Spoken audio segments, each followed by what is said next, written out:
Welcome to the Actery Magic Channel. I'm Steve, the Actery. Today we're talking about Chulane, Teller of Tales. But before we get into that, we've got a 30-day 30 commander challenge going on where I talk about the top 30 commanders for the last 2 years. So stick around tomorrow. We'll have another video. All right, Chulane. I don't know. He's just got a fun name to say. I don't know.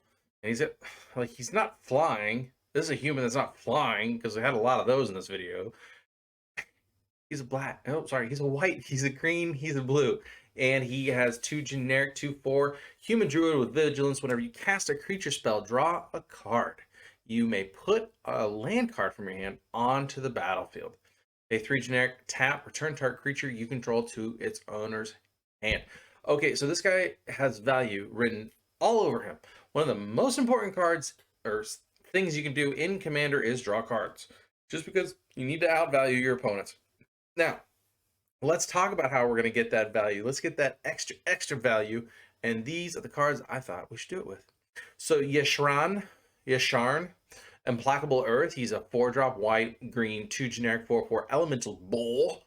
Whenever he enters the battlefield, search your library for a basic forest card and a basic plains card. Reveal those cards, put them into your hand, then shuffle your library. So you're going to go get those lands. You're going to draw a card, and then you put those lands into play immediately.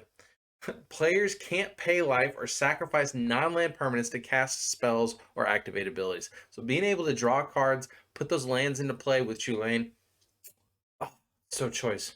Karamatra, God of Harvest, on the other hand, though, she is a 1 white, 1 green, 3 generic, 6/7 god. Legendary enchantment creature, indestructible. As long as your devotion to green-white is less than 7, she isn't a creature. Whenever you cast a creature spell, you may search your library for a forest or plains card and put it onto the battlefield tapped.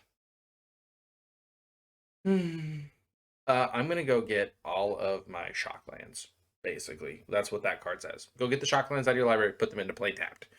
She's awesome. And you're also going to draw cards whenever you're casting creatures. You're also going to go get those forests and plains. So you can stack the triggers to where you either get Karametra's trigger first or you get Chulane's. So say you don't want to draw more lands, you go and get those lands out of your library first, and then you draw a card with Chulane. Anyway, you know how to do that. Anyway, number 5 on our list, they all have landfall of some variety. Amaria Shepherd, I get poo-pooed all the time for liking this card, but it is a 7-drop. Double white, 5 generic, angel, flying. Landfall. When a land enters the battlefield under your control, you may return target non-land permanent card from your graveyard to your hand. If that land is a plains, you may return that non-land permanent card to the battlefield instead. So let's run all of our non-basic plains, a ton of regular basic plains, and just go ham with the plains. Put it right back into play tapped. Or right back into play. Rampaging Ballots, it's a 6/6 for 6, double green, 4 generic trample beast, and it says whenever land enters battlefield under control, create a 4/4 green beast. It's an army in a can. Just go ham with it. Lotus Cobra is a white, generic and a green 2/1 snake. It says whenever land enters battlefield under your control, add 1 mana of any color to your mana pool. Okay, now this is just good because we have lands coming into play tapped because we've got maybe a budget mana base.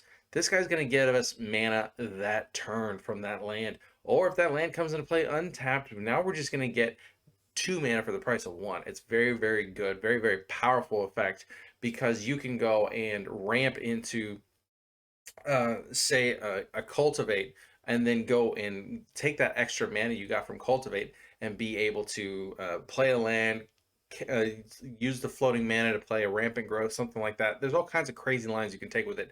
Like Circuitous Root's going to put 2 lands into play.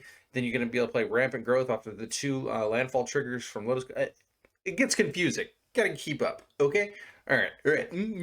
Sorry, I'm just being myself over here. Number 4 on our list, Shrieking Drake and White Mane Lion. Okay, Shrieking Drake says it's a 1 blue, 1/1 flying. Whenever it enters battlefield, return a creature you control to its owner's hand. This is just good business. But White Mane Lion says the same thing for a white and a generic. Cat Flash, when it enters the battlefield, return a creature you control to its owner's hand. So White Mane Lion basically is a little bit better because we can save our creatures with it. Shrieking Drake, though, gets us a ton of value. Both very powerful. I'm going to get hanged for this next one. Okay, this one's not great. Okay, for everybody else, but for me, I love it. Okay, Eternity Vessel.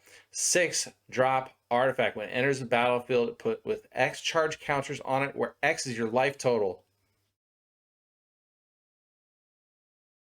I'm going to have it enter the battlefield with 30 charge counters on it. Okay. Whenever land enters the battlefield under your control, you may have your life total become the number of charge counters on Eternity Vessel. Not normally into life gain, but whoa. I'm going to use a fetch land to make my life back to 30 again? Sure. Sounds good. Add instant speed. Heck yeah, that makes crop rotation and harrow just instant speed set my life back to 30. It's very, very cool.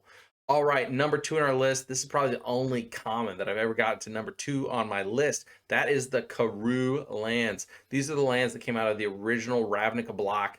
They enter the battlefield tapped. Whenever they enter the battlefield, return a land to its owner's hand. But they tap for a pair of mana. Simic Growth Chamber taps for a green-blue, Selesnya Sanctuary, a green-white, Azorius Chancery, a white-blue.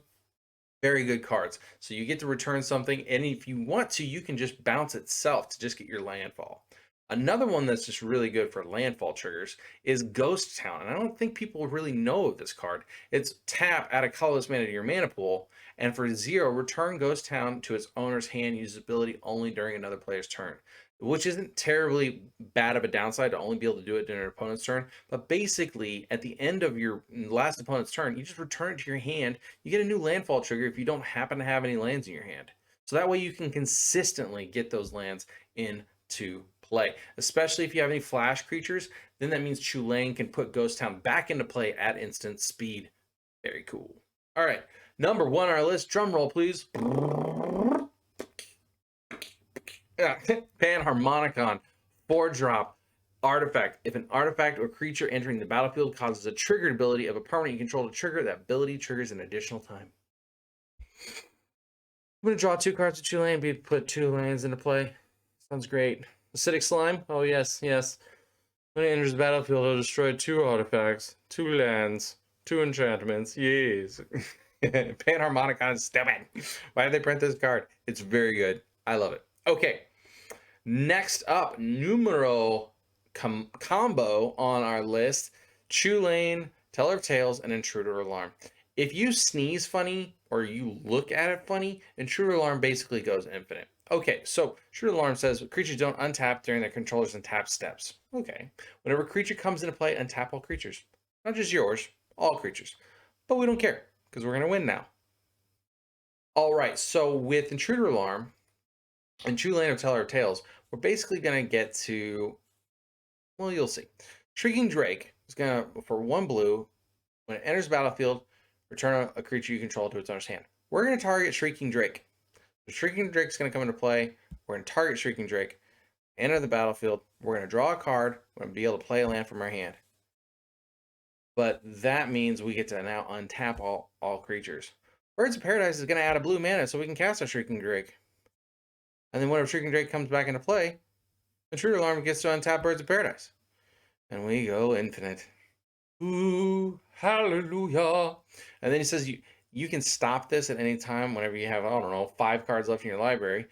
This is whenever you cast a creature spell, you may put a land card from your hand on the battlefield, but you do have to draw that card. You have to draw that card. Stop casting creatures. Okay? You may only want to play Shrieking Drake 20 times and only draw 20 cards. Okay? Watch yourself. I'm watching. Anyway, thank you so much for coming out. Please like, share, comment, and subscribe. I'll see you tomorrow with another video. And thank you for being a part of my growth. Part of this channel. This part of this thing. This thing is... yes! I'm just so excited. All right, guys. I'll see you tomorrow. Bye. Button.